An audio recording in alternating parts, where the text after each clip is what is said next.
Moy. C'est défait d'Adbanalp, un peu qu'en retrait. Le tir de Berton et goal.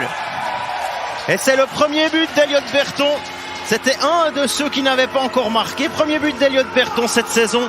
Ouverture du score pour le Français à licence suisse. Centre du 4e bloc du JSHC alors qu'on joue la 13e minute. On revoit Moy et Berton. Et c'est Moy là qui fait le travail pour attirer un deuxième joueur à lui. On a annoncé un but sur la glace, mais les arbitres vont aller jeter un coup d'œil pour être un peu par-dessus. Attention, il va vite Stolberg, il va récupérer cette rondelle face à Desclous et goal. Alors ça ne pardonne pas avec un joueur comme Stolberg.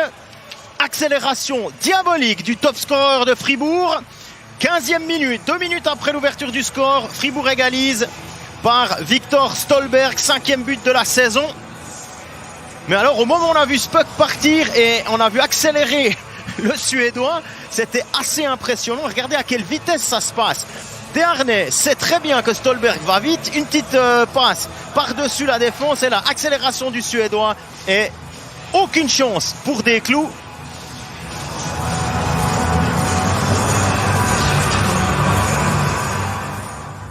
Stolberg sur remarque. Il a été puni pour coup de crosse et pas pour faire trébucher. Et but! Un but en powerplay pour Genève. On vous montre Joël Vermine. Cette fois, ça passe. La 19e aura été la bonne. Un but en powerplay et un but pour Joël Vermine. Joël Vermine qui n'avait plus marqué depuis le 13 novembre contre Zug. Ben, ça va lui faire du bien à l'ancien joueur du CP Berne. On revoit Tom Ernest qui trouve Vermine. Oh, ça a été freiné et Berra a été trompé par cette déviation.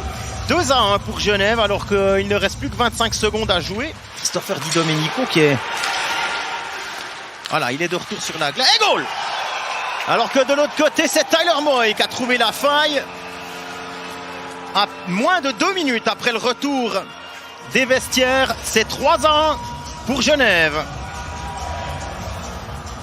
3e but de la saison pour Tyler Moy. 22e minute. On revoit Miranda. Un petit relais avec Smirnovs, il me semble. C'est bien lui qui fait en fait la passe. Ah, superbe. Première intention, le droitier de l'autre côté croisé, superbe. Aaron Di Domenico qui récupère directement la ligne bleue et goal. C'est Gunderson qui marque 3-2. Encore une fois Di Domenico qui est sur la préparation de cette action. Et Gunderson, l'américain de Fribourg-Gotteron, meilleur pointeur de l'équipe à égalité avec Stolberg, n'avait plus marqué de points depuis 4 matchs. Et il trouve le fond du filet sur un service parfait de Di Domenico. Un coup d'œil, la passe parfaite, le tir sur réception. Ça va trop vite pour les Genevois et pour Gauthier Desclous qui n'a pas su anticiper cet envoi de la... C'est Rossi qui prend le rôle du droitier. Et Yannick Aaron qui lance et goal! Déviation, il me semble que c'est Andrei Bikov qui touche. Ou alors c'est une crosse genevoise. 3-3. Un but en powerplay pour Fribourg aussi. Et ça date du 17 novembre. Le dernier but en powerplay, c'était Di Domenico qui avait marqué à Lugano. Et on revoit le tir de Yannick Aaron.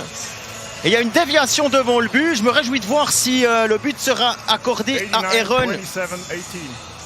Ah non, ce sera un but pour Yannick Aaron. Ah non, c'est Bikov qui marque. C'est Bikov qui dévie. Là, il n'y a pas de... Il y a pas de...